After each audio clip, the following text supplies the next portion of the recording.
अस्सलाम वालेकुम व्यूअर्स, मैं हूं समीना पाशा। सुप्रीम कोर्ट का एक अहम फैसला आज आया है जिसके बाद से ऐसा दिखाई दे रहा है कि शायद जो इसका अपेरेंटली तज्जिया लोग कर रहे हैं या इस पर जो कमेंट में देख रही थी उससे ये दिखाई दे रहा था कि शायद जो एक पॉलिटिकल क्राइसिस पंजाब में जारी था शायद वो ओवर हो गया है, या यूँ कह लीजिए कि अब थोड़ा टाइम मिल गया है चीज़ों को सेटल करने के लिए। मैं इसको किसी और तनाजुर में देख रही हूँ। मेरे नज़दीक पहले तो ज़रा मैं थोड़ा लाहौर हाई कोर्ट का इससे पहले जो फ़ैसला था उसके ऊपर एक कमेंट ज़रूर करना चाह रही हूँ। लाहौर हाई कोर्ट ने जो फ़ैसला दिया वो बिल्कुल इस तरह है जिसको अगर मैं बिल्कुल आम फहम ज़बान में और मुहावरे का इस्तेमाल करते हुए आपको समझाने की कोशिश करूँ तो वो मेरे नज़दीक वो इस तरह से था कि जिसको कहते हैं ना कि सज्जी दिखाकर खब्बी मार दी, तो वो वाला हिसाब था कि बेसिकली आपने जो दरख्वास्तें मंजूर की, जो अपीलें मंजूर की, वो आपने पीटीआई की, लेकिन उससे जो अल्टीमेटली सारा फ़ायदा हो रहा था वो पीएमएलएन को हो रहा था।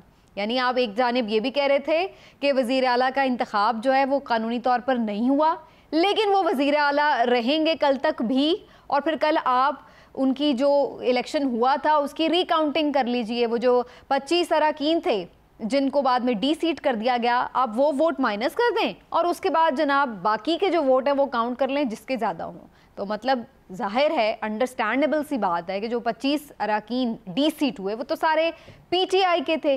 तो दैट मीन्स कि अगर 25 लोग पीटीआई के आप माइनस कर देंगे तो अल्टीमेटली तो सारे जो वोट हैं वो तो फिर हमजा शहबाज के थे, तो जाहिर है वो जीत जाएंगे। तो ये तो कोई बात नहीं थी। और अगर मामला री इलेक्शन की तरफ भी जाता, री वोटिंग की तरफ भी जाता, तो उस सूरत में भी पीएमएलएन ही पहले से तैयार थी। उन्होंने अपने लोग भी जमा किए हुए थे, पीटीआई को इस पर भी तहफ़्फ़ुज़ात थे कि जनाब हमारे तो लोग भी यहाँ पर पूरे नहीं हैं। थोड़ी कच्ची है इन चीज़ों में पीटीआई, अभी इतनी दूर की सियासत नहीं समझती जितनी दूर की ये लोग कर लेते हैं। लेकिन बहरहाल किस्सा मुख्तसर ये कि लाहौर हाई कोर्ट ने जो फ़ैसला दिया था उसमें काफ़ी नकाइस भी थे, अबहाम भी थे, और बुनियादी तौर पर मैं ये कहना नहीं चाहती लेकिन ऐसा लग रहा था कि वो पीएमएलएन को बाकायदा फ़ायदा पहुंचाया गया उस फैसले से। अब आ जाते हैं सुप्रीम कोर्ट के फ़ैसले की तरफ। सुप्रीम कोर्ट ने जो फ़ैसला दिया है मैं उसको ना तो एक आइनी फ़ैसला समझती हूँ, ना मैं उसको कानूनी फ़ैसला समझती हूँ। मेरे नज़दीक ये कोई आइनी और कानूनी फ़ैसला नहीं है बल्कि एक सियासी तस्फिया है। यानी आपने कोई उसमें लॉज की इंटरप्रिटेशन नहीं की या कोई उसमें आपने वो चीज़ें नहीं देखी कि आइन और कानून क्या कहता है, बल्कि आपने एक तरह से जिसको कहते हैं ना सालसी का किरदार अदा किया, वो वाला मामला किया सुप्रीम कोर्ट में। आपने जनाब दोनों कैंडिडेट्स को बुला के एक तजवीज़ के ऊपर दोनों की राय लेकर और जो एक कंसेंसस था उसको डेवलप करके, और आपने कहा कि आप 22 जुलाई को अब ये हतमी तौर पर फैसला कर लें, और उस पर दोनों ने अग्री कर लिया। तो ये तकरीबन सुप्रीम कोर्ट ने वहाँ पर वो किरदार अदा किया जो आमतौर पर कबायली इलाकों में जरगे करते हैं कि तस्फिया कर लेते हैं। तो बुनियादी तौर पर मैं नहीं समझती कि ये कोई आइन और कानून का फ़ैसला है, ये बेसिकली एक सियासी फ़ैसला था जो सुप्रीम कोर्ट में आज हुआ। और ये अनफॉर्चुनेट है कि हमारे सियासतदान अपने फ़ैसले ख़ुद करने में नाकाम रहे हैं, जिसकी वजह से सुप्रीम कोर्ट और जो दीगर इदारे हैं हमेशा उनकी तरफ ये लोग देखते हैं। कभी ये न्यूट्रल्स को पुकारते हैं, कभी उनसे इंटरवेंशन चाहते हैं, और कहीं ये अदालत उज़्मा के दरवाजे पे जा बैठते हैं और फिर उनसे कहते हैं कि जी हमारा मसला हल करें। आपस में ये लोग हल नहीं करते हैं। तो ये हमारे जो पार्लियामान है उसकी कमज़ोरी को भी शो करता है और हमारे जो सियासतदान हैं उनकी हट धर्मी ज़िद और अना को भी शो करता है। बहरहाल सुप्रीम कोर्ट ने अब ये फ़ैसला दिया है जनाब के हमजा शहबाज को फ़िलहाल कायम मकाम वज़ीर आला हम बना रहे हैं, लेकिन वो महदूद इख्तियारात के साथ काम करेंगे, पूरी पावर्स उनके पास नहीं होंगी, और ये उस वक्त तक वो काम करेंगे जो 17 जुलाई के बाई इलेक्शन होने वाले हैं, उस वक्त तक वो काम करते रहेंगे। अब बुनियादी तौर पर हुआ क्या है, अब थोड़ा सा ये तो कमेंट तो आ गया कि फ़ैसला क्या है, अब ज़रा इस पर आ जाते हैं फ़ैसला कैसा है।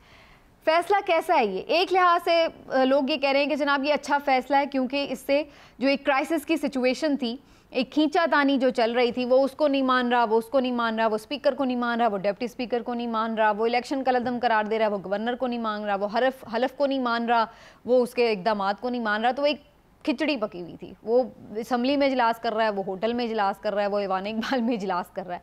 तो वो एक जो मैं ना मानूँ दोनों तरफ से चल रहा था, एक खींचातानी चल रही थी, क्योस था, टोटल क्योस। उसका शायद कुछ हल निकल आया ये कहा जा रहा है, लेकिन मैं इसको ऐसा भी नहीं समझती। माजरत के साथ मेरे नज़दीक ये बहुत ही एक आर्जी पॉज है जो कि इस सारी सिचुएशन में आया, अल्टीमेटली फिर ये मामला क्योस की तरफ जाएगा। क्यों मैं ऐसा समझ रही हूँ, मैं थोड़ा सा आपको एक्सप्लेन कर दूँ। एक तो ये चीज़ है कि जनाब इस लिहाज से बादियों नज़र में जो फ़िलहाल एक अगर आप 15-20 दिन की बात कर लें, क्योंकि जुलाई का महीना शुरू हो चुका है, 17 तारीख को इंतखाब है, बाई इलेक्शन जो होने हैं 20 सीटों पर, तो उसके बाद इस लिहाज से ये ठीक है अगर 1-2 दिन ले भी लेते पीटीआई वाले और फिर इलेक्शन होता तो तब भी कोई सूरत हाल मुख्तलिफ ना होती। उसके बाद जब इलेक्शन होता तो फिर एक नई सिचुएशन बन जाती कि जी इसने इतनी सीटें ले ली, अब नहीं, अब इनके पास नहीं रही अक्सरियत, अब ये फिर एक अक़लियती वज़ीर आला, तो एक उस वक्त फिर एक कन्फ्यूजन हो जाती। तो बेहतर है कि बाद में फिर एक और इलेक्शन करवाने से बेहतर है कि अभी वाले इलेक्शन को ही थोड़ा सा पोस्टपोन कर दिया जाए जब तक कि बाई इलेक्शन का रिज़ल्ट ना आ जाए, और जब वो रिज़ल्ट आ जाए, मेंबर्स पूरे हो जाएं, तो फिर उसके बाद आप जो है वो इलेक्शन की तरफ जाएं। अब ये वो बातें हैं जिसका आईन और कानून के साथ ताल्लुक़ नहीं है, लेकिन ये एक सिचुएशन है तो उसमें से एक राह निकाली गई है। अब जनाब होगा ये कि 17 जुलाई के इंतखाब होंगे, उसके बाद देखा जाएगा कौन कितनी सीटें जीतता है, दोबारा से री इलेक्शन रीपोलिंग होगी और उसके बाद फिर फैसला होगा कि पंजाब का जो इक़्तिदार है वो फाइनली किसके पास है।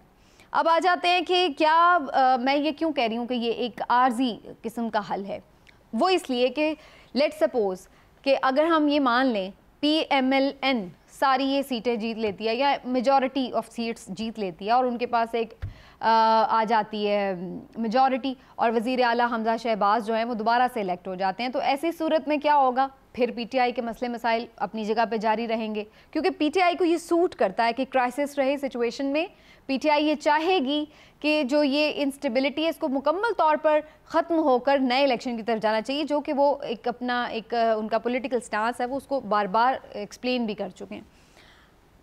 उनके लिए वो फिर जाहिर है, अब ये भी खबरें आ रही हैं कि जी बहुत ज़्यादा मैनेज किया जा रहा है इलेक्शन को और पूरी कोशिश है मुक़्तदर हलकों की भी, इंतज़ामिया की भी, बहुत सारे ऐसे हलके जो कि सारे इलेक्शन कमीशन की भी लोग इस बात पे भी बात कर रहे हैं कि जनाब PMLN को इन एनी केस ये सीटें जितवानी है ताकि हमज़ा शहबाज की वज़ारत आला को हर सूरत बरकरार रखा जाए।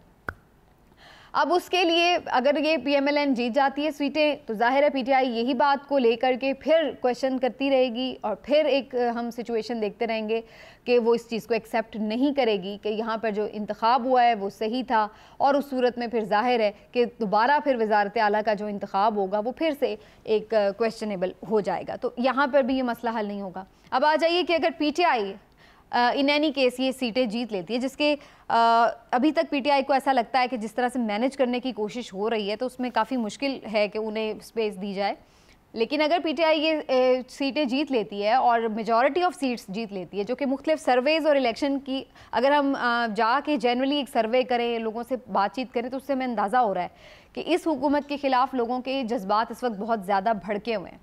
ऐसी सूरत में अगर ये इलेक्शन होता है, पीटीआई इलेक्शन जीत जाती है, उस सूरत में क्या होगा? उस सूरत में यही होगा कि दोबारा से फिर अगर वज़ीर आला का इलेक्शन होता है तो फिर जो भी चौधरी परवेज़ इलाही साहब अगर प्राइम मिनिस्टर चीफ मिनिस्टर बनते हैं तो उस सूरत में भी फिर एक क्योस होने का ख़तरा है। उस सूरत में ये कि एक तो PMLN इस चीज़ में प्रॉब्लमेटिक किरदार अदा करेगी क्योंकि ज़ाहिर है वो इस चीज़ को एक्सेप्ट नहीं कर रहे होंगे। दूसरा ये कि जो भी वज़ीर आला बनेगा, चाहे वो PMLN का हो चाहे वो PTI का हो, वो फिर भी चूँकि 2-3-4 सीटों की मेजॉरिटी से ही वज़ीर आला होगा तो फिर भी वो एक स्टेक पे ही होगा। ये बिल्कुल ऐसे ही सूरत हाल होगी जो इस वक्त वफाक में है कि जहाँ पर अभी भी हम देख रहे हैं कि शहबाज शरीफ साहब की हुकूमत बिल्कुल लुढ़कती हुई हुकूमत है। इधर आज एक इत्तेहादी नाराज़ हो जाए तो वो फिर उनकी अक्सरियत ख़त्म हो जाती है। जिस टाइप का हमारा यहाँ पर सियासी कल्चर है, वहाँ पर 2-4-5 सीटों की जो मेजॉरिटी है, बल्कि इमरान साहब की तो 10-12 सीटों की भी अगर थी तो वो भी सर्वाइव नहीं कर पाए। तो ऐसी सूरत में अगर आप 2-4-5 सीटों के ऊपर बन भी जाते हैं वज़ीर आला तो आपके लिए भी वो उसी तरह प्रॉब्लमेटिक ही रहेगी सिचुएशन। स्मूथ रनिंग फिर भी नहीं होगी, स्मूथ सेलिंग फिर भी नहीं होगी, सिस्टम स्मूथली रन फिर भी नहीं करेगा। तो एक तो ये चीज़ है, और दूसरी चीज़ ये कि अगर पीटीआई जीत जाती है तो जो उनका प्लान है वो तो ये चाहते हैं कि आगे जनरल इलेक्शन की तरफ जाया जाए।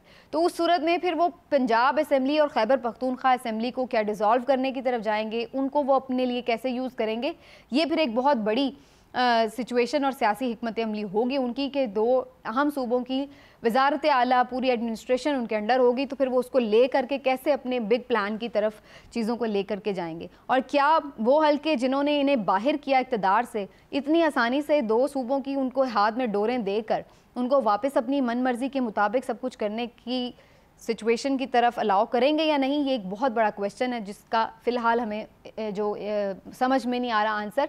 लेकिन इसका फ़ैसला 17 जुलाई का हो जाएगा अगर साफ़ या शफाफ इंतखाब होते हैं। और अगर PTI दोबारा से डिज़ोल्व करने की तरफ जाती है असम्बली, तो फिर जाहिर है वही बात कि फिर आर्जी हल ही हुआ ना, चीज़ें स्मूथ सेलिंग की तरफ तो नहीं जा सकती। तो इन एनी केस पंजाब का जो मामला ही मुझे सॉर्ट आउट होता दिखाई नहीं दे रहा, बिल्कुल उसी तरह जैसे मुझे वफाक का मामला भी सॉर्ट आउट होता दिखाई नहीं दे रहा। अभी से हम देख रहे हैं कि वफाक में मुख्तलिफ जो इत्तेहादी जमातें उनकी जानिब से सिग्नल्स वही वाले जो हमेशा वो शुरू हो जाते हैं 2-1 महीने बाद के जनाब हमारे वादे पूरे नहीं हो रहे। वो ANP भी नाराज़ हो गई है, MQM ने भी अपने तहफ़्फ़ुज़ात का इजहार कर दिया, असलम बुदानी साहब तो बड़े खुल के बोले हैं, तो वो ये सारी चीज़ें भी हो रही हैं। बहरहाल ये सब जानते हैं कि जब तक उनको बाकायदा ये इशारा नहीं मिलेगा कि जनाब छोड़ दें, वो नहीं छोड़ेंगे, लेकिन वो हल्के फुल्के जो उनको तपेड़े हैं वो लगा रहे होते हैं, हल्के फुल्के झटके दे रहे होते हैं गवर्नमेंट को।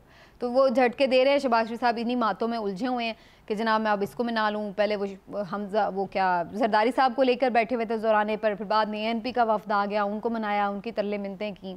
तो उनका सारा वक्त इसी तरह गुजर रहा है। आवाम का वक्त बहुत मुश्किल में गुजर रहा है क्योंकि महंगाई एक ज़ाब की सूरत उन पर नाजिल हुई है, पेट्रोल फिर से महंगा हो गया है, बिजली और ज़ाहिर है CNG की कीमतें, गैस की कीमतें फिर और बढ़ती चली जा रही हैं, जिसकी वजह से ओवरऑल एक महंगाई का फैक्टर है जो कि इस वक्त पाकिस्तान में 13 साल की बुलंद तरीन सतह पर है।